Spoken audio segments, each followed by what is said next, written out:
আজ আমি আপনাদের একটা কাহিনী শোনাবো। এটা হলো একটা বিশাল আকার বট গাছের এবং একটি নিম গাছের গল্প। এই নিম গাছটা সেই বট গাছের কাছেই অবস্থিত ছিল। একদিন কয়েকজন কাঠুরে বনে প্রবেশ করলেন। তাদের দেখে এই নিম গাছ খুব ভয়ভীত হয়ে পড়ল। ও সেই বট গাছের কাছে সাহায্য চাইল। বলল যে, হে বট গাছ, আমাকে সাহায্য করুন, আপনার এই শাখা প্রশাখা দ্বারা আমাকে ঢেকে রাখুন, যাতে এই কাঠুরেরা আমাকে দেখতে না পান আর আমি বেঁচে যাই। কিন্তু সেই বট গাছ ছিল অসম্ভব অহংকারী। নিজের অহংকারে সে মত্ত হয়েছিল। সে না ওকে উত্তর দিল আর না ওকে সাহায্য করল। সেই কাঠুরেগণ এলেন, নিম গাছটা কাটলেন আর চলে গেলেন। কিছুদিন পরে আবার সেই কাঠুরেগণ সেই বনে এলেন আর এইবার তাদের কুঠার দ্বারা বট গাছে আঘাত করতে শুরু করলেন। এই প্রহার সহ্য করতে করতে বটগাছটি দেখল ও বুঝতে পারল যে সেই কুঠারগুলি নির্মিত হয়েছে সেই নিম গাছের ডাল দিয়েই। এবার এই ভুলটাই বেশিরভাগ মানুষই করে বসেন, বিশেষ করে তখন যখন তার কাছে শক্তি থাকে, সাফল্য আসে। নিজের অহংকারে মত্ত হয়ে দুর্বল ব্যক্তিকে আঘাত করে, তাদের কষ্ট দেয়। কখনো এটা ভাবে না যে ভবিষ্যতে এরাই তাদের পতনের কারণ হতে পারে। তাই যদি আপনার কাছে শক্তি থাকে আর আপনি সাফল্য লাভ করতে থাকেন, তাহলে নিজেকে শান্ত করুন এবং এই অহংকারকে ত্যাগ করুন। যদি কেউ দুর্বল হয় তাহলে তাকে আঘাত করবেন না, তাকে কষ্ট দেবেন না, বরং তাকে সাহায্য করুন, পারলে তাকে রক্ষা করুন। আসুন আর আমার সাথে ভালোবেসে বলুন, রাধা রাধা। শ্রীরাম যখন সুগ্রীবের সাথে মাতা সীতাকে খোঁজার জন্য ভ্রমণ করছিলেন, তখন সুগ্রীবের ভৌগোলিক জ্ঞান দেখে শ্রীরাম হতবাক হয়ে গেলেন। তখন সুগ্রীব বললেন যে যখন বালির হাত থেকে উনি পালাচ্ছিলেন, নিজের প্রাণ বাঁচিয়ে পালাচ্ছিলেন, উনি তখন অনেক জায়গায় গেছিলেন, কিন্তু কোথাও যেন উনি যোগ্য আশ্রয় খুঁজে পাচ্ছিলেন না। বালি সুগ্রীবের প্রাণ হরণ করতে চাইছিল, ওকে শেষ করে দিতে চাইছিল, আর সুগ্রীব শুধু নিজের প্রাণ বাঁচিয়ে পালাতে চাইছিল। এক স্থান থেকে অন্য স্থানে, সেই স্থান থেকে আবার আরেক স্থানে। এই বিপদের সম্মুখীন হতে গিয়ে সুগ্রীবের ভৌগোলিক জ্ঞান বৃদ্ধি পেল। এর অর্থ বুঝলেন আপনি? যে জীবনে যখন সমস্যা আসে, জটিলতা আসে, সেটা দেখে আমরা ত্রস্ত হয়ে পড়ি, দুঃখী হয়ে পড়ি যে এমনটা আমার সাথে কেনই বা হচ্ছে। কিন্তু দুঃখী হওয়ার কোনো প্রয়োজন নেই, কারণ এই সমস্যা আমাদের কিছু শিক্ষা দেওয়ার জন্যই আসে। সেই শিক্ষা লাভ করা খুবই প্রয়োজনীয়। সেই শিক্ষার দিকে নিজের মনোনিবেশ করুন, সেই শিক্ষা আত্মস্থ করুন, জীবনে অগ্রসর হন আর আমার সাথে ভালোবেসে বলুন, রাধা রাধা। আমাদের জীবনে সবসময় এটাই শেখানো হয় যে কখনো কারো নিন্দা করবে না, কিন্তু আজকের দিনে সত্য হলো এটাই যে প্রত্যেক ব্যক্তি কোনো না কোনো সময় কোনো না কোনো মানুষের নিন্দা করেই থাকেন। এবার আপনি কারো নিন্দা করলে সবসময় এর অর্থ এটা নয় যে আপনার মন মলিন। কখনো কখনো এমন কিছু পরিস্থিতির জন্ম হয়, কিছু ব্যক্তি আমাদের এমন দুঃখ দেন যে সেই দুঃখের বশে আমরা নিন্দা করতে শুরু করি। এবার নিন্দার বিষয়ে এমন এক সত্য আছে যেটা জানা প্রয়োজনীয়, যেটা আমি আপনাকে একটা উদাহরণ দিয়ে বোঝাবো। আপনি কখনো একটা চিত্র অঙ্কন করতে চেষ্টা করবেন, যতক্ষণ না সেই রং আমাদের হাতে লেগে যাচ্ছে ততক্ষণ আমাদের সেই চিত্র পূর্ণই হয় না। এবার এটাই হয় নিন্দার ক্ষেত্রেও। কেউ আপনাকে যতই দুঃখ দিক না কেন, যদি আপনি কারো নিন্দা করেন, তাহলে কোথাও না কোথাও সেই নেতিবাচক শক্তি অবশ্যই আপনার মধ্যে প্রবেশ করবে। তাহলে সেক্ষেত্রে কি করা যায়? কিভাবে অন্যের নিন্দা করা থেকে নিজেকে বিরত রাখা সম্ভব? একটাই পথ আছে, একটাই বিকল্প আছে, নিজের বিকাশ। নিজের বিকাশের পথে অগ্রসর হতে থাকুন। নিজের কাজে এতটাই নিমজ্জিত হয়ে যান যে কারো নিন্দা করার মতো কোনো সময় যেন আপনার হাতে না থাকে। তাতে আপনার মনও মলিন হবে না, আর জীবনে অনেক দরজা আপনার জন্য খুলে যাবে।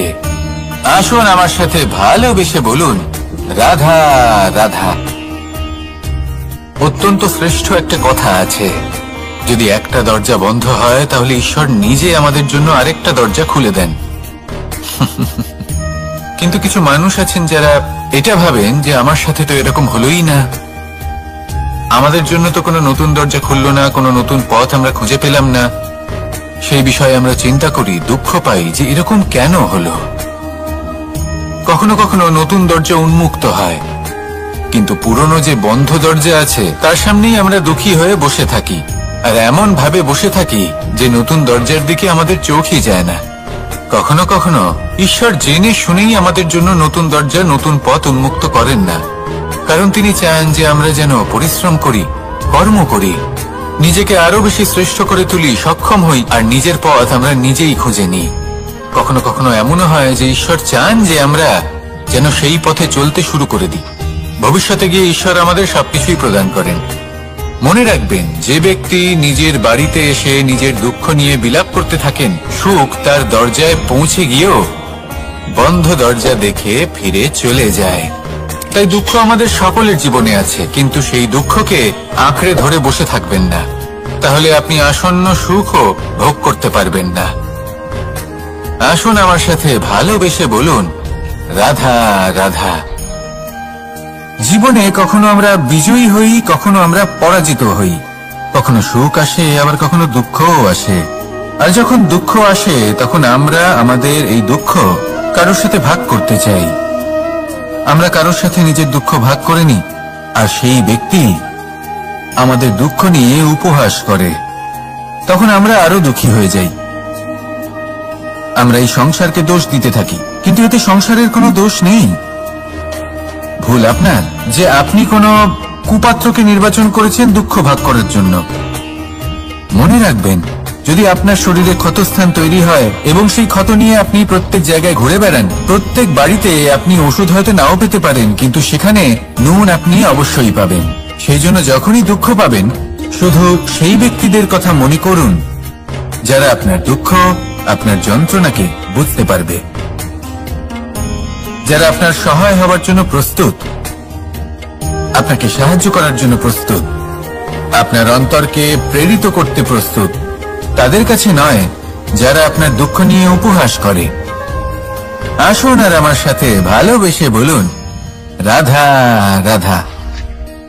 প্রত্যেক মানুষ সাফল্যের শিখরে পৌঁছতে চান, প্রত্যেকেই তার জন্য চেষ্টা করেন, প্রত্যেকেই এটা চান যে নিজের নিজের ক্ষেত্রে আমি সর্বোচ্চ শিখরে পৌঁছব। এবার সবসময় আমাদের প্রতিভা পূর্ণরূপে আমাদের সহায়ক হতে পারে না। কখনো কখনো আমরা সেই কাজ একা করতে পারি না, কখনো কখনো আমাদের সাহায্যের প্রয়োজন পড়ে। আর ঠিক এমন সময় বেশিরভাগ মানুষ ভুল করে ফেলেন। আর ভুল হলো এটাই যে কিছু ব্যক্তি এতটাই তাড়াতাড়ি সাফল্যের শিখরে পৌঁছতে চান যে কারোর হাত ধরে পরবর্তী সিঁড়িতে ওঠার বদলে তিনি কারোর পা ধরে ওপরে যাওয়াটাই শ্রেয় বলে মনে করেন। এবার সাফল্য দুজনেই লাভ করেন, কিন্তু কাহিনীর এখানে সূত্রপাত ঘটে। যে ব্যক্তি কারোর হাত ধরে ওপরে পৌঁছন, সে অন্যের জন্য নিজের হাতটা বাড়িয়ে দেন, তাকে সাহায্য করেন, তাকে প্রেরণা প্রদান করেন। নতুন সম্পর্ক তৈরি হয়, বন্ধুত্বের বৃদ্ধি ঘটে, এবং এই শ্রেষ্ঠ সম্পর্কগুলির সাথে উনি শ্রেষ্ঠ জীবন যাপন করেন। অন্যদিকে সেই ব্যক্তি যে কারোর পা ধরে সাফল্য অর্জন করেছিলেন, সেই ব্যক্তি শুধু একজন দাস হয়ে থেকে যান, শুধু তাকে দেওয়া সমস্ত আদেশ পালন করেন তিনি।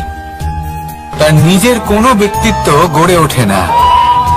সেই জন্য আপনি যখনই সাফল্যের পথে অগ্রসর হচ্ছেন, তখন পথ নির্বাচন সঠিকভাবে করুন, কারণ সাফল্যের ঊর্ধ্বেও একটি অন্য জীবন আছে।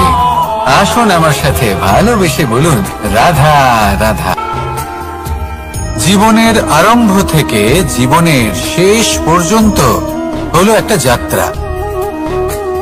আর এই যে যাত্রা, সেই যাত্রা পথের মাঝেও আমরা অনেক নতুন যাত্রা নির্ধারিত করি, অন্য অনেক লক্ষ্য লাভ করি। এবার প্রশ্ন হলো যে লক্ষ্য বেশি গুরুত্বপূর্ণ নাকি যাত্রা? কেউ বলবে লক্ষ্য বেশি গুরুত্বপূর্ণ, কারণ তার জন্যই আমরা এই যাত্রা স্থির করি। কেউ বলবে যাত্রা বেশি গুরুত্বপূর্ণ, কারণ এই যাত্রা পথে চলতে চলতে আমরা অনেকগুলো শিক্ষা লাভ করি, কর্ম করার জন্য অনেক দিশা খুঁজে পাই। এবার লক্ষ্য এবং যাত্রা এই দুই গুরুত্বপূর্ণ, কিন্তু আরো একটা তথ্য আছে অত্যন্ত গুরুত্বপূর্ণ, যেটা বুঝে নেওয়া খুব প্রয়োজনীয়। আর সেটা হলো আপনার জীবন সাথী। সেই সাথী যে জীবনের সব পদক্ষেপে আপনার সাথে চলবে, আপনার সাথে থাকবে। সেই ব্যক্তির মধ্যে যদি করুণা থাকে, ভালোবাসা থাকে, তাহলে সে আপনাকে সাহায্য করবে, আপনার জন্য আপনার লক্ষ্য নির্ধারণ করবে, আপনাকে জীবনে একটা উচ্চ স্তরে নিয়ে যাবে।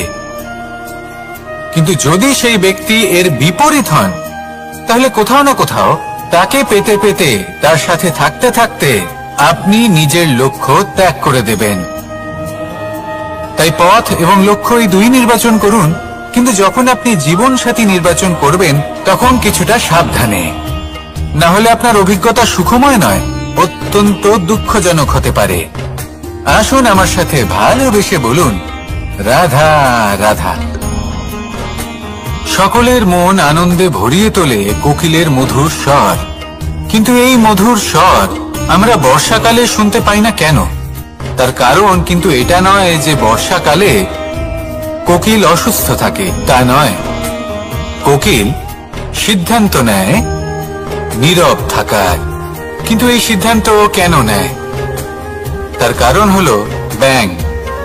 বর্ষার ঋতুতে অনেক ছোট ছোট স্থানে জল জমে, আর সেই কারণে অনেক ব্যাঙের জন্ম হয়। এবার ওই ব্যাঙগুলোর ধ্বনি এতটাই প্রবল হয় যে তাদের মাঝে এই কোকিল যতই মধুর সুরে ডাকুক না কেন, তার স্বর আমাদের কানে পৌঁছবে না। সেই জন্য ও সিদ্ধান্ত নেয় চুপ থাকার। আর এটাই হলো আমাদের জীবনের শিক্ষণীয় বিষয়।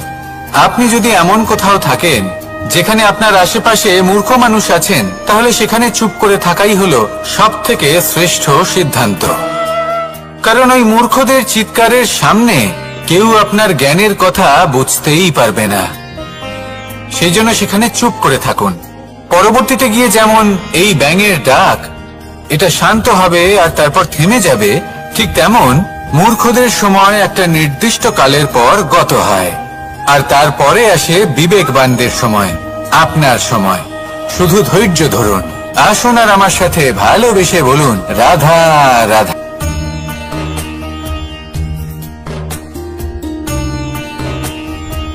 সত্য। এই সত্য আসলে কি? কেউ বলবেন যা অসত্য নয় তাই হলো সত্য, কেউ বলবেন সেটা যার ভিত্তিতে আমরা বেঁচে আছি তাই হলো সত্য। কিন্তু সত্য আসলে কি? তার থেকেও বেশি গুরুত্বপূর্ণ হলো এটা বুঝতে পারা যে সত্যের ব্যবহার কিভাবে করা উচিত। যদি আপনার কাছে সত্য থাকে বা আপনি সত্য জেনে থাকেন আর আপনি তার ব্যবহার করেন, সদ্ব্যবহার করেন সংসারের জন্য, তাহলে আপনি এই সমস্ত সংসারের অনেক ঊর্ধ্বে চলে যাবেন। কিন্তু যদি আপনি সত্য জানেন আর তার দুর্ব্যবহার করেন, তাহলে আপনি সমস্ত সংসারের পক্ষে ক্ষতিকারক হয়ে উঠতে পারেন। তাই মনে রাখবেন, সত্য যতটাই কোমল, অর্ধ সত্য হলো ততটাই কঠোর। এই অর্ধ সত্য সমস্ত সংসারের বিনাশ ঘটাতে পারে। সেই জন্য জীবনে সত্যের বিষয়ে সম্পূর্ণ সত্য জানতে শিখুন। এ হলো অত্যন্ত গুরুত্বপূর্ণ। এই সত্য তার নিজস্ব দাবি হলো আপনি সাবধানে থাকুন। তাহলে আসুন আর আমার সাথে ভালোবেসে বলুন, রাধা রাধা। পঞ্চমহাভূত জীবন রচনায় এর অবদান অনস্বীকার্য। এই পঞ্চমহাভূত আসলে কি? জল, বায়ু, অগ্নি, মাটি আর আকাশ। এবার শুধুমাত্র জীবন রচনায় এর অবদান আছে তা নয়, শুধু শরীর রচনাতে এর যোগদান আছে তা নয়, বরং এরা হলো আমাদের জীবনের সবথেকে বড় শিক্ষক। এবার আপনারা সকলে চমকে যাবেন। হয়তো আপনারা এই দৃষ্টিভঙ্গি দিয়ে কখনো দেখেননি। আমি আজ আপনাদের বোঝাবো। এদের মধ্যে সবথেকে বড় তত্ত্ব জল। এ আমাদের কি শেখাচ্ছে? এই জল, এর নামই হলো জল, কিন্তু এ কখনোই আমাদের জ্বালায় না, আমাদের জ্বলনের কারণ হয় না। তাহলে কি করে? আমাদের তৃষ্ণা মেটায়, আমাদের শীতলতা প্রদান করে, জীবন দান করে। এর দ্বারা আমরা কি শিক্ষা লাভ করি? যে আপনার উৎপত্তি যেখান থেকেই হোক না কেন, আপনি যেখানেই জন্মগ্রহণ করুন না কেন, আপনার কর্ম সর্বদা শ্রেষ্ঠ হওয়া উচিত। আপনি জলকে যে কোনো পাত্রে রাখুন না কেন, সে সেই অনুসারেই নিজের আকার ধারণ করে নেয়। এর দ্বারা আমরা কি শিক্ষা পাই? এই শিক্ষাই পাই যে যে কোনো পরিস্থিতিতেই নিজেদের মানিয়ে নিতে হবে, নিজেকে সেরকম করে নিতে হবে। যে দেশেই থাকি না কেন, যে স্থানেই থাকি না কেন, যে পরিস্থিতিতেই থাকি না কেন, যে ব্যক্তির সাথেই থাকি না কেন, আমাদের সুখময় হয়ে জীবন অতিবাহিত করা উচিত। দেখুন, আমাদের কত বড় একটা শিক্ষা দিল এই জল, যা আমরা কোনোদিন দেখতেই পাইনি। নিজেকে জলের মতোই করে তুলুন। সুখের ধারায় স্বাচ্ছন্দ্যে প্রবাহমান হতে থাকবেন আপনি। নিজের আকারকে ভেঙে ফেলুন, নিজের সীমা লঙ্ঘন করুন। আপনি অবশ্যই একদিন মহানুভবতা অনুভব করবেন। তাহলে আসুন আর আমার সাথে ভালোবেসে বলুন, রাধা রাধা। জীবনের পঞ্চমহাভূতের দ্বিতীয় তত্ত্ব হল মাটি, ভূমি, ধরা, যে ধারণ করে, যা আমাদের সকলকে ধারণ করে, ভালো হোক বা মন্দ, নিজের কর্তব্য পালন করে। আর এটাই শিক্ষা আমাদের জন্য। আমাদেরকেও আমাদের সকল কর্তব্য পালন করতে হবে, তা সে আমাদের নিজেদের প্রতি হোক, আমাদের পরিবারের প্রতি হোক, সমাজের প্রতি হোক বা ঈশ্বরের প্রতি। এই শিক্ষা আমাদের মাটি দিয়ে থাকে। এ আমাদের পদতলে পিষ্ট হয়েও তার বদলে আমাদের বনস্পতি প্রদান করে। অগ্রসর হতে পদক্ষেপ নেওয়ার সময় আমরা পা দিয়েই ধরিত্রীকে পিছনে ঠেলি, কিন্তু এই মাটি আমাদের ঘৃণা করে না।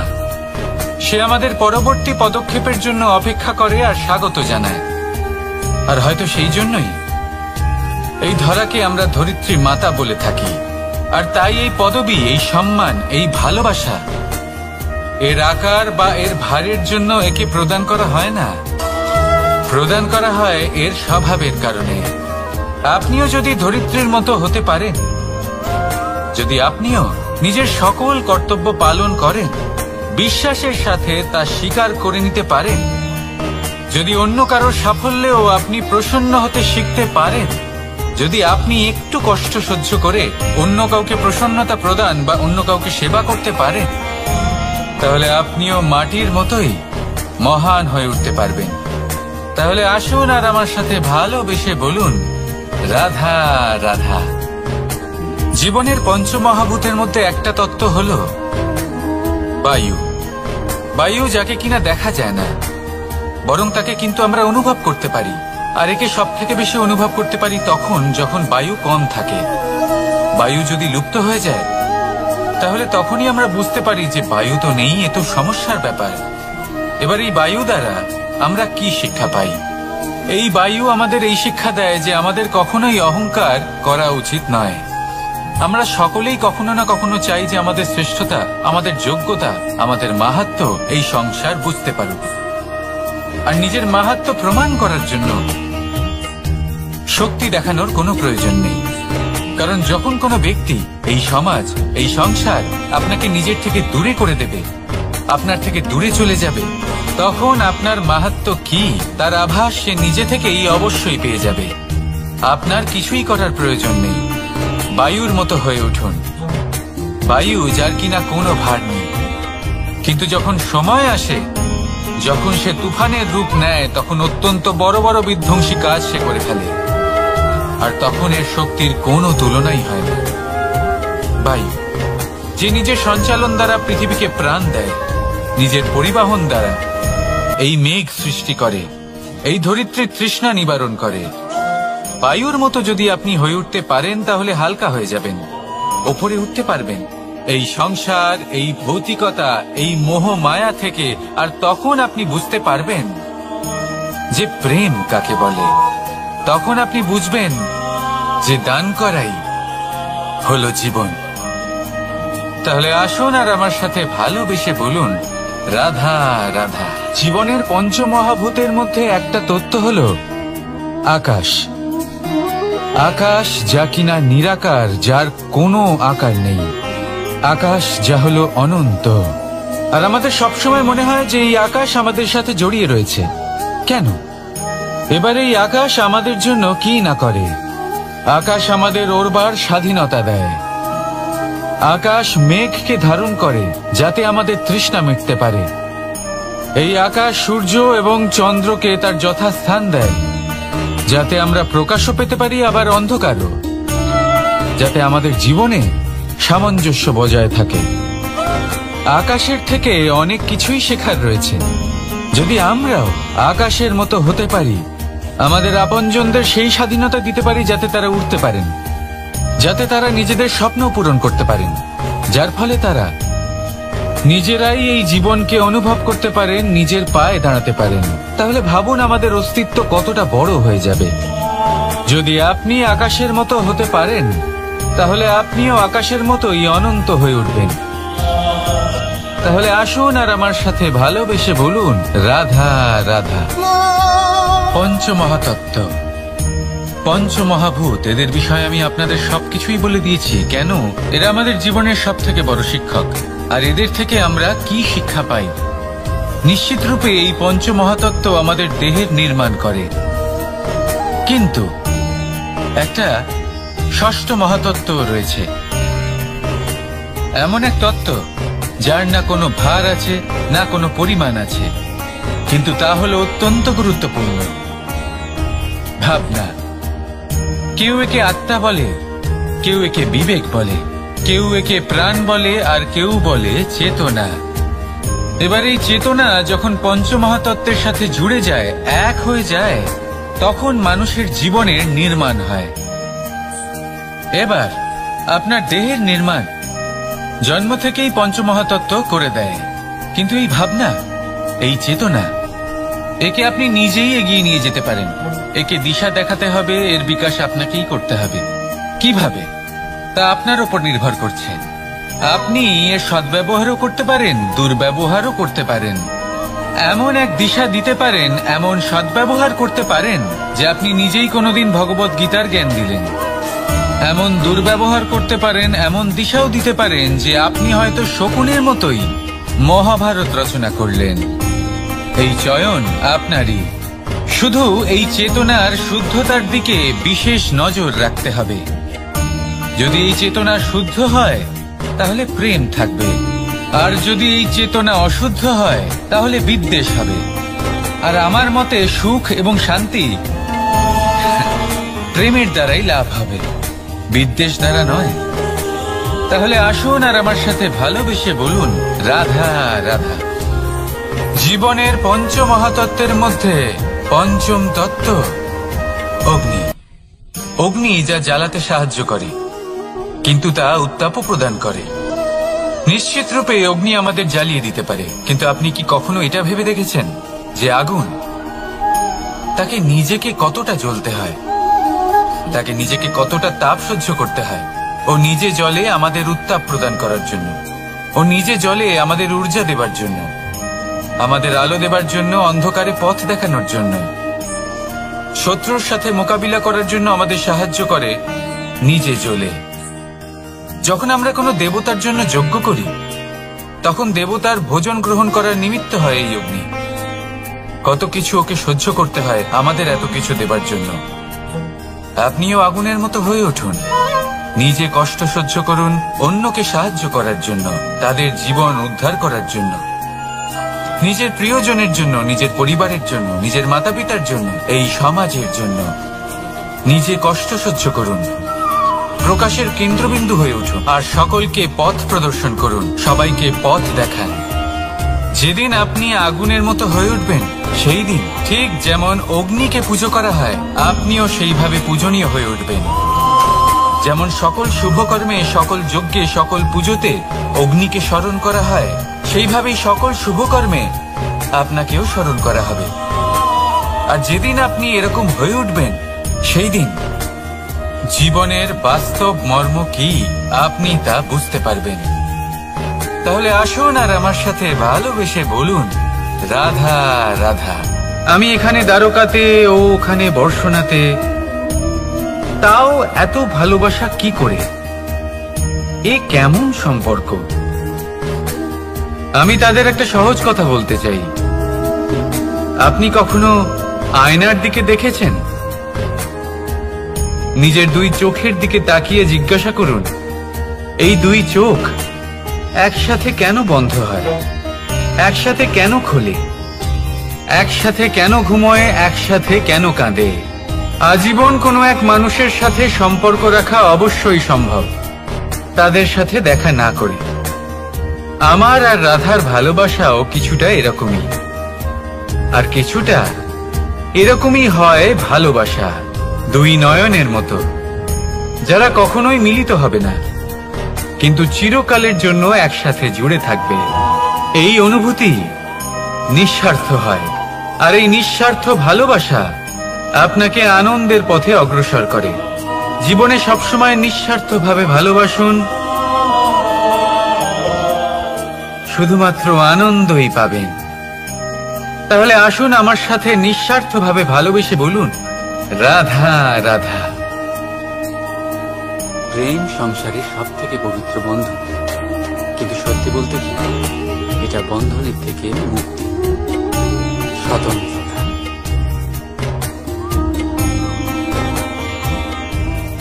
বুঝলেন? বোঝাচ্ছি। যদি কেউ আপনার প্রেম অস্বীকার করে, যদি কেউ আপনার প্রেম বুঝতেই না পারে, তাহলে কি হবে? কেউ উদাস হয়ে যায়, কেউ ছলনা করে প্রেম পেতে চায়, আর কেউ বল প্রয়োগ করে। প্রেম কোনো বস্তু না, না রাজ্য, না ধন, যেটা আপনি বল প্রয়োগ করে নিজের বশে আনেন। প্রেম হলো সেই শক্তি যেটা আপনার সমস্ত বন্ধন খুলে দিতে পারে, কিন্তু নিজে কোনো বন্ধনে আটকা পড়ে না। তাই যাকেই আপনি ভালোবাসেন তাকে স্বতন্ত্র ছেড়ে দিন, কারণ স্বতন্ত্রতাই সেই গুণ যা প্রত্যেক প্রাণীর সবচেয়ে প্রিয়। প্রেম যদি সত্যি হয় তাহলে সে অবশ্যই বুঝতে পারে। ততদিন নিঃস্বার্থভাবে প্রেম করে যায়। একদিন দ্বার খুলে যায়, আর প্রেম প্রবেশ করবেই, আর মন সুপ্রসন্ন হয়ে বলবে, রাধা। কখনো কখনো আপনার মনে এই প্রশ্ন নিশ্চয়ই আসে যে এই প্রেম কি, কিভাবে বোঝা যায় এই প্রেম? উত্তর বড়ই সহজ। যতক্ষণ না আপনি প্রেম করবেন, ততক্ষণ আপনি প্রেম বুঝতেই পারবেন না। যদি রত্ন হয়ে মুকুটে সজ্জিত থাকতে হয়, তাহলে হীরেকে কাটার কষ্ট অবশ্যই সহ্য করতে হবে। প্রেমের সঠিক অর্থ বুঝতে গেলে মোহকে ত্যাগ করে আত্মসমর্পণ করতেই হবে। যে প্রেম কাউকে পাওয়ার জন্য করা হয়, সেই প্রেম প্রেম নয়, তা মোহ।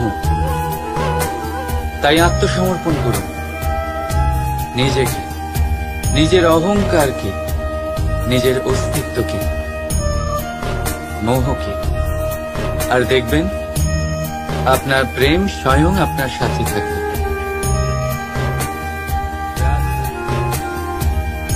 আমরা সকলেই মনে করি যে আমাদের জীবনে কখনো কখনো কোনো না কোনো স্থানে প্রেম হয়েই থাকে। সেটা মাতা পিতার আর সন্তানের প্রেম হোক, জ্ঞানীর জ্ঞানের সাথে হোক, কোন শিল্পীর নিজের শিল্পের সাথে হোক, ইত্যাদি ইত্যাদি। কিন্তু বাস্তবে এটা কি সত্যি প্রেম? মোহ তো হতে পারে। এবার আপনারা জিজ্ঞেস করবেন, প্রেম আর মোহর মধ্যে পার্থক্য কি? পার্থক্য হলো বন্ধনে। যা আপনাকে বাঁধে তা হলো মোহ, প্রেম নয়। প্রেম সেটাই যা আপনাকে মুক্ত করে উন্নয়নের দিকে পাঠায়। চলুন আপনাকে একটা উদাহরণ দিই। কিছু মাতা পিতা নিজের সন্তানকে কোনো অন্য নগরীতে পড়তে পাঠাতে পারেন না। নিজের সন্তানকে তার বন্ধুদের সাথে খেলতে দিতে পারেন না। চিন্তা করেন যে তাদের সন্তানের যাতে কষ্ট না হয়, আর তাই জন্য তাদের বেঁধে রাখেন। এটা প্রেম নয়, এটা মোহ। কারণ যদি এটা প্রেম হতো, তাহলে ওনারা চাইতেন যে সন্তান মাতা পিতার আশ্রয় থেকে বেরিয়ে এই সংসারকে দেখুক, তাকে বুঝুক, আর তার থেকে জ্ঞান অর্জন করুক, নিজের অভিজ্ঞতার থেকে শিক্ষা নিয়ে নিজের একটা ব্যক্তিত্ব বানাক। মনে রাখবেন, মোহ থেকে ভয় জন্ম নেয়, আর প্রেম থেকে শুধুই আনন্দ। সেই কারণে বাঁধবেন না, মুক্ত করুন, কারণ এটাই প্রেম। রাধা রাধা। আমার অনেকগুলো নাম আছে, আর তাদের মধ্যে একটি হলো যুদ্ধ বিমুখ। এই কথা আপনারা সবাই জানেন। দাদাও আমাকে বলেছেন যে তুমি এরকম কিভাবে যুদ্ধক্ষেত্র থেকে মুখ ঘুরিয়ে পালাতে পারো কানাই। দেখুন, যেটা সময়ের দাবি ছিল আমি সেটাই করেছি। যদি আমি রণভূমি ত্যাগ করে না পালাতাম, তাহলে কে জানে কত সৈনিক নিজেদের প্রাণ হারাতেন, কে জানে কতগুলি পরিবার নিজেদের বাঁচার আশা হারাতেন, কে বলতে পারে হয়তো কত প্রাণী এই সংসার ত্যাগ করতেন।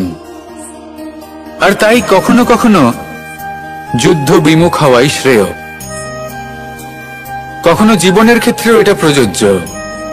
যদি দূরে চলে গেলে আপনার সম্ভাবনা বৃদ্ধি পায়, তাহলে দূরে চলে যান। দূরে চলে যান সেই সকল ব্যক্তিদের থেকে যারা কথায় কথায় আপনাকে অপমান করেন, আপনার নিন্দা করেন, আপনাকে বাধা দেওয়ার চেষ্টা করেন, আপনাকে ছোট করেন। কারণ তাদের সাথে থেকে, সেই সকল ব্যক্তিদের সাথে থাকলে যারা আপনার মূল্য বোঝেন না, আপনি নিজের আত্মসম্মান, নিজের আত্মবিশ্বাস, নিজের ব্যক্তিত্বকে নত করে ফেলবেন। দূরে চলে যান সেই সকল সংঘর্ষ থেকে, সেই সকল পরিস্থিতি থেকে যাদের সম্মুখীন হয়ে আপনি কোনো পরিণামেই পৌঁছতে পারবেন না। যদি আপনি এইভাবে যুদ্ধ বিমুখ হয়ে উঠতে পারেন, যদি এই প্রবৃত্তি আপনি নিজের মধ্যে জাগ্রত করতে পারেন, তাহলে আপনার সামনে সেই যুদ্ধ চলে আসবে যাতে বিজয় লাভ করে আপনি নিজের অস্তিত্ব খুঁজে পাবেন। আর সেটাই হলো সবথেকে বড় জয়লাভ। আসুন আমার সাথে ভালোবেসে বলুন, রাধা রাধা। মানুষ একটা অত্যন্ত শ্রেষ্ঠ কর্ম করতে পারেন, সেটা হলো ভুলে যেতে পারা। আর সেটা বরদানের চেয়ে কম কিছু নয়। মানুষকে যখন কোনো কারণে নিজের প্রিয়জনদের থেকে দূরে যেতে হয়, তখন মনে দুঃখ জাগ্রত হয়, তিনি সেই দুঃখকে ভুলতে পারেন। কখনো কোনো সম্পর্ক থেকে যদি দুঃখ পেয়ে থাকেন, তখন সেই দুঃখকে ভুলতে পারেন। কিন্তু এই সংসারের প্রত্যেক আবেগ, প্রত্যেক বস্তু ভুলে যাওয়া উচিত নয়।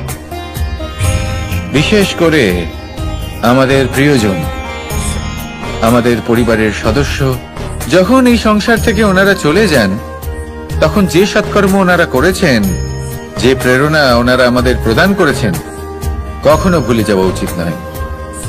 যখন আপনি কোনো উঁচু স্থানে পৌঁছে যান, আপনি সাফল্য লাভ করেন, তখন সেই সকল বন্ধুদের ভোলা উচিত নয় যারা আপনার সাথে আরম্ভ থেকে ছিল, যারা সব সময় আপনাকে সাহায্য করেছে। আর সবথেকে গুরুত্বপূর্ণ কথা, আপনার বয়স যতই বৃদ্ধি পাক না কেন, মাতা পিতাকে কখনো ভুলবেন না। আপনি যতই বড় হন না কেন, আপনি তাদের সন্তানই থাকবেন। অভিজ্ঞতার দিক থেকে ওনাদের থেকে ছোটই থাকবেন। তাই সবসময় নিজের মাতা পিতাকে নিজের সাথে রাখুন, কখনো তাদের ভুলবেন না।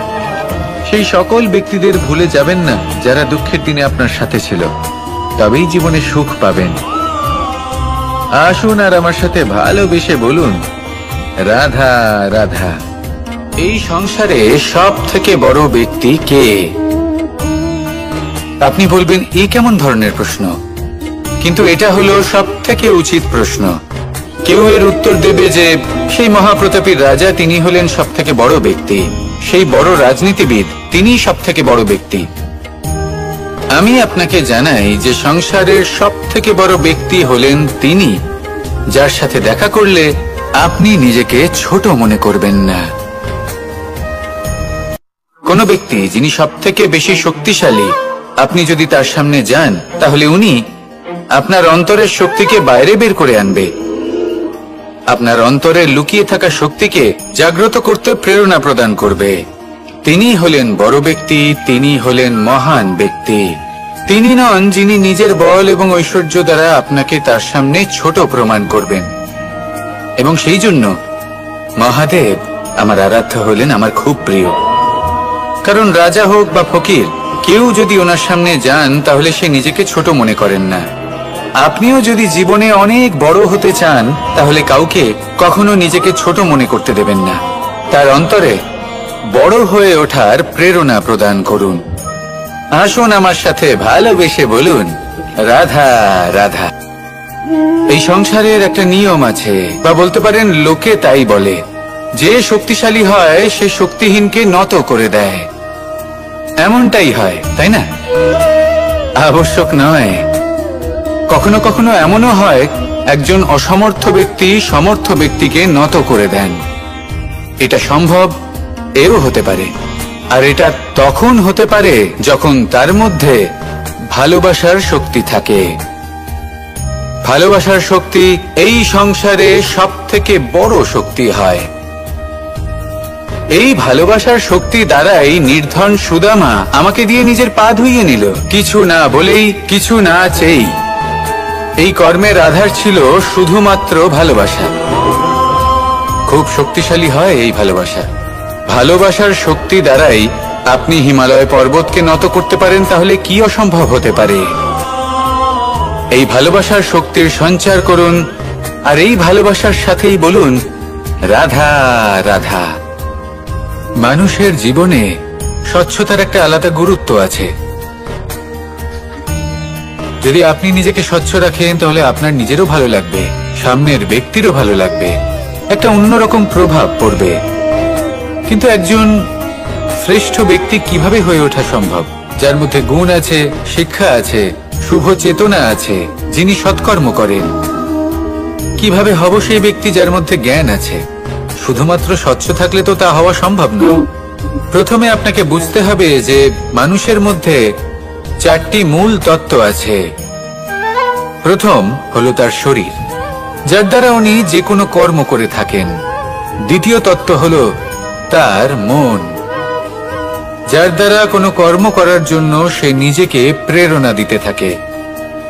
তৃতীয় তত্ত্ব হলো বুদ্ধি, যে কর্ম আমরা করতে চাই, যে লক্ষ্যে আমরা পৌঁছতে চাই, সেটা আমরা কিভাবে কোন পথে করব সেটা স্থির করা যায় বুদ্ধি দিয়ে। আর চতুর্থ তত্ত্ব হলো আত্মা। আত্মা হলো এমন এক তত্ত্ব যার কোনো সমাপ্তি নেই। আত্মা হলো অজয়। কিন্তু এরও শুদ্ধিকরণের প্রয়োজন হয়। এই 4টি তত্ত্বের শুদ্ধিকরণ করতে থাকুন, এদের নির্মল রাখুন, শুদ্ধ রাখুন। এবং এটা কিভাবে হবে? শুভ চেতনা দ্বারা, জ্ঞানের দ্বারা, এবং সবথেকে বেশি গুরুত্বপূর্ণ প্রেমের দ্বারা। আসুন আমার সাথে ভালোবেসে বলুন, রাধা রাধা। জল এই সংসারের সমস্ত প্রধান তত্ত্বের মধ্যে একটি। এই জল যে কোনো জ্বালা দূর করে, আগুনকে নিভিয়ে দেওয়ার ক্ষমতা রাখে, অবিরল অবিচল ভাবে প্রবাহিত হতে পারে, একে কেউ বাধা দিতে পারে না। এর পথে বাধা সৃষ্টি করলে নিজের পথ নিজেই খুঁজে নেবে, বা সে নিজেই নিজের পথ বানিয়ে নেবে, কিন্তু কখনো থামবে না। এই জল হলো মহান, আর এর একটা মহান গুণ আছে, এর নিজস্ব কোনো রং নেই। কিন্তু যখন মেঘ থেকে বৃষ্টি রূপে পৃথিবীতে ঝরে পড়ে, তখন সমস্ত সংসারকে রঙিন করে তোলে। যেখানে খরা হয়েছে সেখানে শ্যামল করে তোলে, যে স্থান শ্যামল সেখানে ভিন্ন ভিন্ন প্রকারের পুষ্প ফুটিয়ে তোলে। এই জল, এই জলের মতন আমাদের হতে হবে। ওর যেমন কোনো রং নেই, আমাদেরও যেন কোনো অহংকার না থাকে। শুধু কর্মের এই ধারাতে বইতে থাকুন, এই সংসারের মঙ্গল করতে থাকুন, শ্রেষ্ঠ কর্ম করতে থাকুন। এই সংসারকে এটা বলার কোনো প্রয়োজন নেই যে আপনি কে।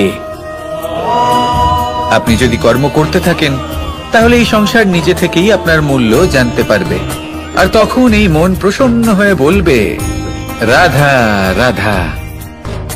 একদিকে হলো আঙুর আর অন্যদিকে কিশমিশ।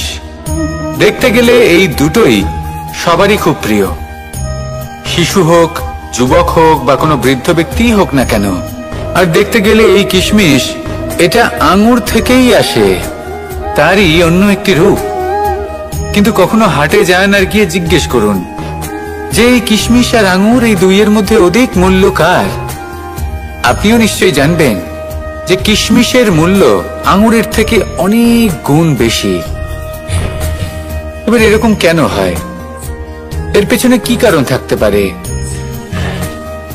একদিকে হলো সেই আঙুর যা টাটকা অবস্থায় গাছ থেকে পেড়ে খাওয়া যায়, আর অন্যদিকে হলো কিশমিশ যাকে মাসের পর মাস রোদে ফেলে রাখা হয়। একদিকে আঙুর যা কিনা অত্যন্ত রসালো, আর কিশমিশে কোনো রসই নেই।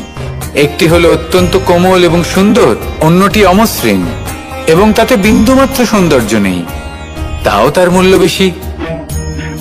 এইসব কেন হয়? এই কারণেই হয় কারণ সেই আঙুর অনেক মাস পর্যন্ত রোদ সহ্য করে থাকে, কষ্ট সহ্য করে থাকে, তবেই সেই আঙুর কিশমিশে পরিণত হয়। এবার জীবনের কড়া রোদ যাকে সহ্য করতে হয়, তার সাথেও এটাই হয়ে থাকে। তারও মূল্য আপনা থেকেই বৃদ্ধি পায়। আপনার জীবনে আপনার গুণ, আপনার প্রতিভা, তা অত্যন্ত গুরুত্বপূর্ণ। কিন্তু যখন আপনি অভিজ্ঞতা লাভ করেন, তখনই সেই অভিজ্ঞতা আপনার গুণ এবং প্রতিভাকে আরো অনেক বেশি শ্রেষ্ঠ করে তোলে। তাই জীবনের কঠোর রোদের মধ্যেও দাঁড়িয়ে থাকাটা শিখে নিন, সাহসের সাথে কঠিন পরিস্থিতির সম্মুখীন হওয়াটা শিখে নিন। ঠিক এইভাবেই অভিজ্ঞতা লাভ করতে হয়, আর এই অভিজ্ঞতা আপনার মূল্য বৃদ্ধি করতেই থাকবে, করতেই থাকবে। আর তখন এই মন প্রসন্ন হয়ে বলবে, রাধা রাধা। যখন মানুষের মৃত্যু হয় তখন কি হয়? অনেক সংখ্যক মানুষ শোক পালন করতে চলে আসেন। যে ব্যক্তি মৃত্যু লাভ করেছেন তার অনেক বস্তু থাকে যেগুলো তার প্রিয়, যেগুলো তিনি ব্যবহার করেছেন। তার শয্যা, তার বস্ত্র, তার আভূষণ সবকিছু তার থেকে বিচ্ছিন্ন করা হয় এবং খালি হাতে তাকে শ্মশানের উদ্দেশ্যে রওনা করা হয়। আমি আপনাকে এই প্রশ্ন করতে চাই, আপনি এই সংসারে কি অর্জন করেছেন? ধন, সম্পত্তি, বস্ত্র, আভূষণ, এই সবকিছু যে আপনি অর্জন করেছেন, আপনার মৃত্যুর পরে তা আপনার থেকে দূর হয়ে যাবে। এর উত্তর হলো একটাই, আপনার কর্ম। শুধু সেটাই আছে যা একান্ত আপনার, আর শুধু সেটাই এই সংসার থেকে চলে যাওয়ার পরেও সংসারেই জীবিত থাকবে। যদি আপনি দুষ্কর্ম করেন, তাহলে এই সংসার আপনাকে একটি অনুচিত উদাহরণ হিসেবে মনে রাখবে যে এই ব্যক্তি খুব পাপী ছিল, অনুচিত কর্ম করতেন। যে পথে তিনি চলেছেন সেই পথে কারোর চলা উচিত নয়। সেখানেই যদি আপনি সৎকর্ম করেন, তাহলে সংসার চিরকাল এটাই বলবে যে খুব ভালো মানুষ ছিলেন, সবাইকে ভালোবাসতেন, সবাইকে সাহায্য করতেন, আমার খুব প্রিয় মানুষ ছিলেন। এটাই হলো শ্রেষ্ঠ কর্ম। সেই জন্য জীবনে শুধুমাত্র ধন, সম্পত্তি, আভূষণ এই সব অর্জন করতে গিয়ে নিজের মনোনিবেশ করবেন না।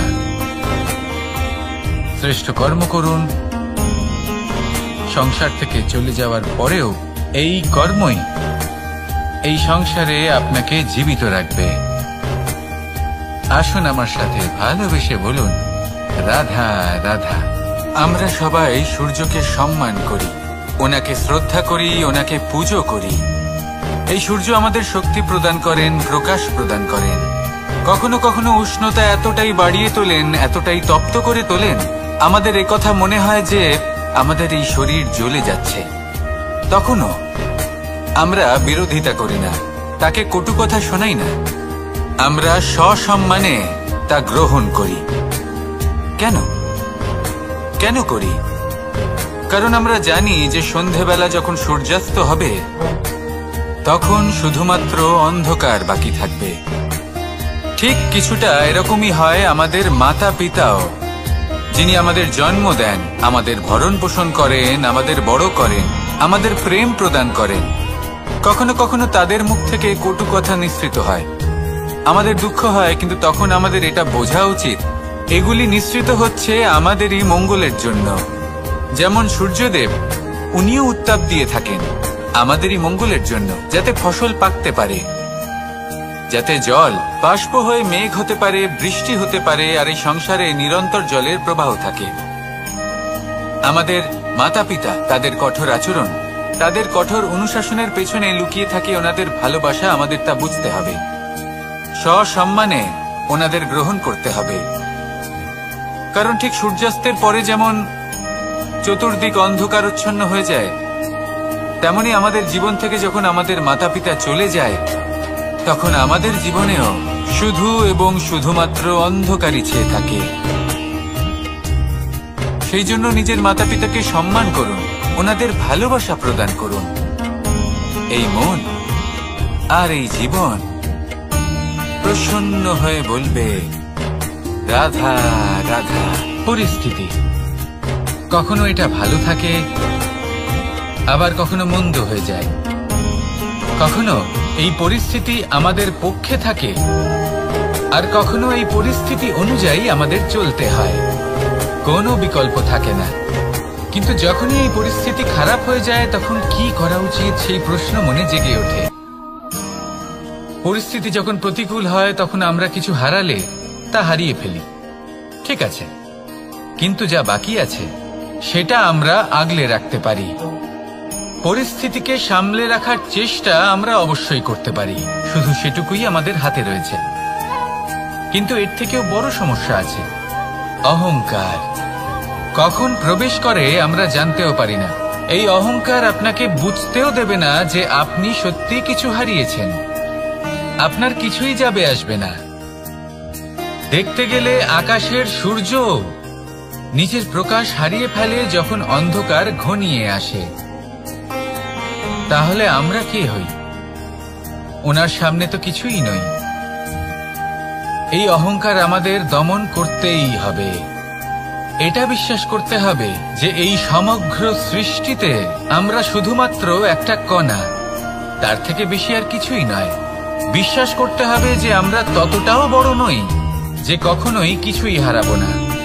এবার যেদিন এই জ্ঞান আপনি আত্মস্থ করে নিজের আচরণ পাল্টাবেন, মনে রাখবেন সেই দিনই অহংকারকে দমন করতে আপনি পথে অগ্রসর হয়ে পড়েছেন। এই অহংকারকে দমন করুন আর আমার সাথে ভালোবেসে বলুন রাধা রাধা। আমি দ্বারকাধীশ এবং আমার সভাতে বিভিন্ন সময় বিভিন্ন ধরনের মানুষ আসেন, নিজেদের দাবি নিয়ে, নিজেদের ইচ্ছে নিয়ে। কখনো কেউ ভোজন চান, আবার কখনো কেউ ওষুধ, কখনো কেউ বস্তু চান, কেউ আবার চান বস্ত্র। কারোর জ্ঞান চাই, কারোর ধন চাই, আবার কারোর বাসস্থান। অনেক সময় আমি এই অনুরোধ, এই ইচ্ছে পূর্ণ করি না। এবার আপনি এটা ভাবতেই পারেন যে কৃষ্ণ তো তাহলে লোভী, ওর কাছে তো সবকিছুই রয়েছে, তারপরেও সে নিজের প্রজার ইচ্ছে পূর্ণ করে না, তাদের সমস্যাগুলি বুঝতে পারে না, তাদের সুখ স্বাচ্ছন্দ্য প্রদান করে না। আসল সত্য হলো এটাই যে কোনো সবল ব্যক্তি, যে কোনো গৃহস্থ ব্যক্তি যে কাজ করতে সক্ষম, তার পরিশ্রম দ্বারাই নিজের প্রয়োজনগুলি এবং ইচ্ছেগুলি পূরণ করা উচিত। এটা অত্যন্ত প্রয়োজনীয়। আর এগুলো তিনি করতে পারেন শিল্প, ব্যবসা, আচরণ অথবা জ্ঞানের ভিত্তিতে। এই পথে চলতে হবে, পরিশ্রম করতে হবে, তবেই সে কিছু অর্জন করতে পারবে। এবার এমন কোন ব্যক্তি যার এই সব কিছুতে কোনো রুচি নেই, যে কিছুই করতে চায় না, সে কিছুই অর্জন করতে পারবে না। এবার এরকম কোনো ব্যক্তিকে যদি আমি কোনো বস্তু প্রদান করি, তাহলে কি হবে? সে পরাধীন হয়ে যাবে, আর সেটা উচিত হবে না। তাহলে কি করা উচিত? তাকে পথ দেখানো, তাকে বোঝাতে হবে যে কোন পথে চলে তুমি নিজের লক্ষ্য প্রাপ্ত করতে পারবে। শিল্প, জ্ঞান, আচরণ এবং ব্যবসা, এই পথে কিভাবে চলে সেটা শেখাতে হবে। আর আমি সেটাই করি। তার ফলে কি হয়? ব্যক্তি স্বাধীন হয়ে যায়। সংসারে সে যা চাইবে তাই প্রাপ্ত করতে পারবে, কখনো কারোর থেকে কিছু চাইবার প্রয়োজন পড়বেই না। এই কথাটা সবসময় মনে রাখবেন। যখনই দান করবেন তা ভাবনা চিন্তা করে এমন ভাবে দান করবেন যাতে সামনের ব্যক্তি স্বাধীন হতে পারে, পরাধীন নয়। আসুন আমার সাথে ভালোবেসে বলুন রাধা রাধা। এই জীবন কিভাবে বদলানো সম্ভব? কিছু মানুষ বলেন যে নিরন্তর কাজ করলে, পুরুষার্থ পালন করলে এই জীবন বদলে ফেলা সম্ভব। আজ আমি আপনাকে বোঝাবো যে এক মুহূর্ত, সময় আর সিদ্ধান্ত কতটা গুরুত্বপূর্ণ হয়। এক মুহূর্তই যথেষ্ট। একটা মুহূর্ত এত শক্তিশালী হতে পারে যে তা আপনার সমগ্র জীবন পাল্টে দিতে পারে। এমন এক সময় ছিল শ্রীরামের কাছে, যখন ওনাকে সিদ্ধান্ত নিতে হয় যে উনি নিজের পিতার আদেশ পালন করতে বনবাসে যাবেন নাকি যাবেন না। উনি সেই আদেশ পালন করেছিলেন, তারপর সময় অনুসারে উপযুক্ত সিদ্ধান্ত নিলেন। আর আজ সকলের মনে বসবাস করেন শ্রীরাম। আর অন্যদিকে আছে রাবণ। ওনার কাছে একটা সময় ছিল, একটা সুযোগ ছিল নিজের প্রারব্ধকে শুভ করে তোলার। উনি ভুল করলেন আর মৃত্যু লাভ করলেন। নির্বাচন সবসময় আপনার হাতে, শুধু আপনাকে সময়কে বুঝতে হবে, সেই মুহূর্তকে বুঝতে হবে আর উচিত সিদ্ধান্ত নিতে হবে। ব্যাস, বুঝতে শিখুন এই সময়ের দাবি কি, বুঝতে শিখুন এই সময়ের ইচ্ছে কি, আর উচিত সিদ্ধান্ত নিন। আর আমার সাথে ভালোবেসে বলুন, রাধা রাধা। জ্ঞান এবং অহংকার, এই দুইয়ের মধ্যে সম্পর্ক কোথায়? সম্পর্ক ঠিক সেরকম যেরকম হাত এবং কাকনের, যেমন চোখ এবং দৃষ্টির সম্পর্ক। এবার আপনি বলবেন, এ আমি কি বলছি? জ্ঞান এবং অহংকারের এমন সম্পর্ক কি করে হতে পারে? দেখুন, যে ব্যক্তি জ্ঞানী, যার কাছে জ্ঞান রয়েছে এবং তিনি জানেন যে তার কাছে জ্ঞান রয়েছে, তার মধ্যে নিজে থেকেই অহংবোধ জাগ্রত হয়। খুব কম সংখ্যক এমন জ্ঞানী ব্যক্তি আছেন যারা নিজেদের অহংকারের বিষয়ে আঁচ করতে পারেন। প্রকৃত জ্ঞানী হলেন তিনি, যিনি নিজের জ্ঞানের সদ্ব্যবহার করে অহংকারকে দূর করেন। উচিত সময়ে বুঝে যান, নিজের অন্তর যাচাই করে এই বিষয়টা দেখেন যে তার অন্তরে অহংবোধ জাগ্রত হচ্ছে এবং নিজেকে সেখানেই থামিয়ে দেন, যাতে অহংকারের পথে তিনি অগ্রসর না হয়ে যান। এই অহংকার কখন উচিত, কখন অনুচিত, কখন প্রয়োগ করা উচিত, উচিত নয়, কখন বাধা দেওয়া উচিত, এটা শেখা অত্যন্ত প্রয়োজনীয়। আর যদি এটা আপনি শিখতে পারেন, তাহলে আপনি একজন জ্ঞানীও হয়ে উঠবেন এবং সুখীও থাকবেন। তাই মনে রাখবেন, এই জ্ঞান নিয়ে কখনোই অহংকার করবেন না, বরং সবসময় নিজের অহংবোধের বিষয়ে প্রকৃত ধারণা রাখবেন। আসুন আমার সাথে ভালোবেসে বলুন, রাধা রাধা। আমাদের জীবনে 7 ধরনের সুখ আছে, আর সেগুলো লাভ করার জন্য আমরা অত্যন্ত প্রচেষ্টা করি। কিন্তু কোনো প্রচেষ্টা করার পূর্বে তা কিভাবে করব সেটা বোঝা খুব প্রয়োজন, আর সেখানেই আমরা ভুল করে থাকি। যে কাজটা আমাদের পরে করা উচিত সেটাই আমরা আগে করে বসি। আপনাকে স্পষ্ট করে বোঝাই, প্রত্যেক সুখের সাথে 2টি ক্রিয়া জড়িত থাকে। এবার যখন আমরা ধনের কথা বলি, তখনও 2টি ক্রিয়া জুড়ে থাকে। প্রথম ক্রিয়া হলো ধন অর্জন করা, দ্বিতীয় ক্রিয়া হলো ধনের ব্যবহার করা। আর জীবনে ধনের ব্যবহার করার পূর্বে ধন কিভাবে অর্জন করতে হয় তা শেখা অত্যন্ত প্রয়োজনীয়। আমরা মন্দিরে যাই, ভগবানের আরাধনা করি, তার জন্য পুজো করি, ওনাকে প্রসন্ন করতে চাই, কিন্তু তার আগে ভগবানের ওপর আস্থা রাখা প্রয়োজনীয়। যদি আপনার অটল বিশ্বাস থাকে, তবেই আপনি প্রকৃত ভক্ত হয়ে উঠতে পারবেন। এবার যদি আপনি বক্তা হয়ে থাকেন, শ্রেষ্ঠ বক্তা হতে চান, এই সংসারের সামনে নিজের বক্তব্য রাখতে চান, তাহলে কথা বলার পূর্বে কথা শুনতে শিখুন। তবেই আপনি একজন শ্রেষ্ঠ বক্তা হয়ে উঠতে পারবেন। জীবনে সম্পর্ক স্থাপন করার আগে সম্পর্ক বজায় রাখতে শিখুন, তবেই আপনি একজন প্রকৃত সাথী হয়ে উঠবেন। জীবনে পরাজয় মানার পূর্বে বিজয়ী হওয়ার চেষ্টা কিভাবে করতে হয় সেটা শিখুন, তবেই আপনি একজন নিপুণ ব্যক্তি হয়ে উঠবেন। অন্তিম এবং সবথেকে গুরুত্বপূর্ণ কথা, জীবনে ভালোবাসা লাভ করার পূর্বে ভালোবাসা প্রদান করতে শিখুন, তবেই আপনি একজন প্রকৃত প্রেমী হয়ে উঠবেন। আসুন আমার সাথে ভালোবেসে বলুন, রাধা রাধা।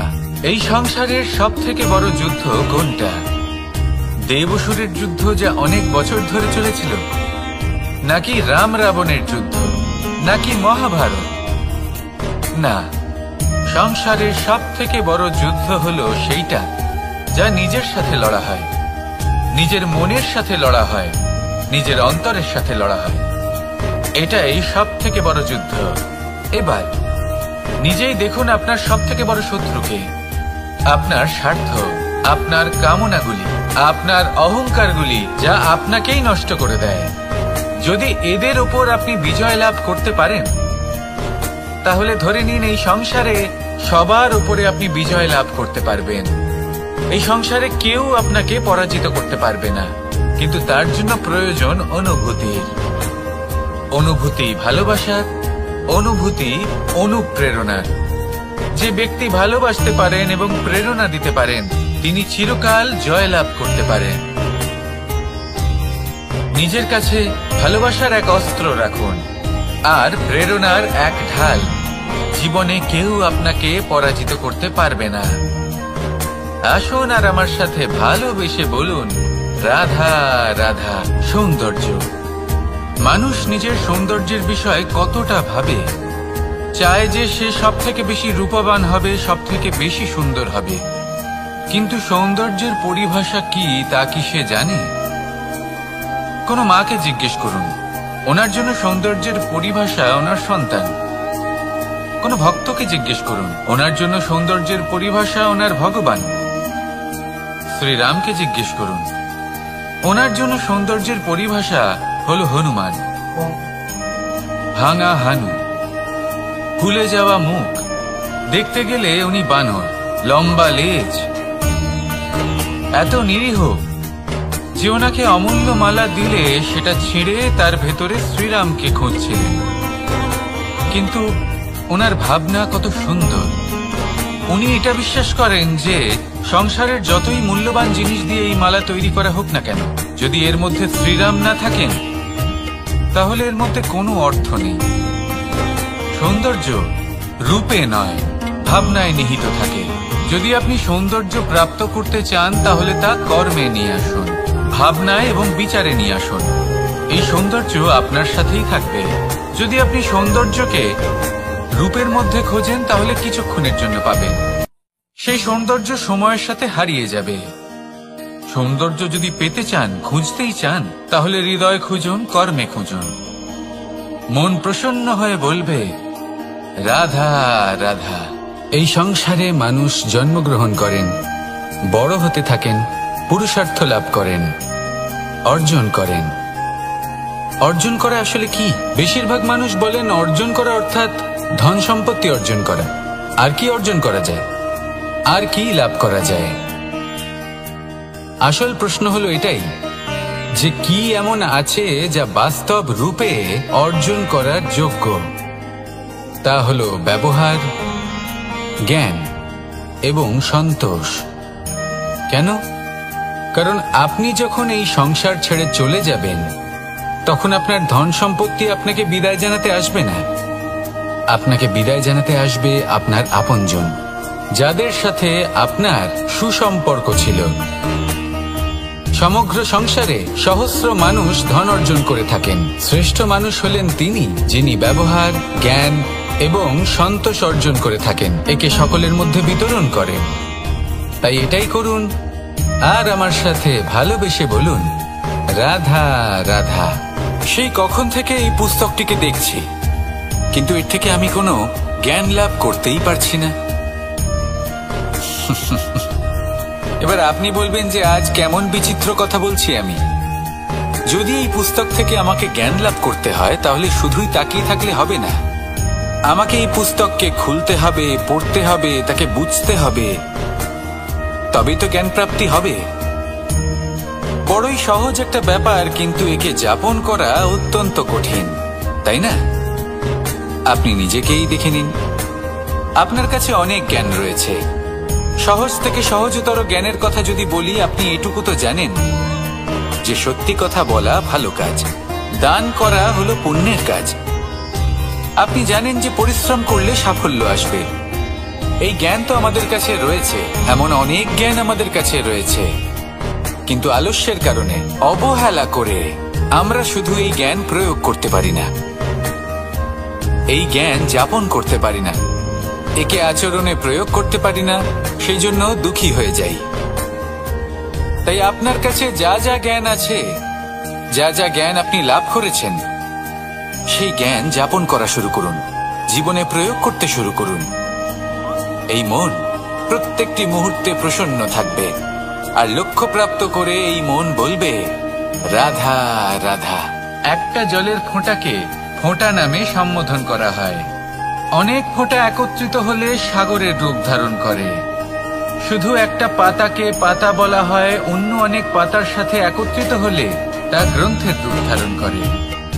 একটা মাত্র সুতো অন্য সুতোর সাথে মিলিত হলে বস্ত্রের রূপ ধারণ করে।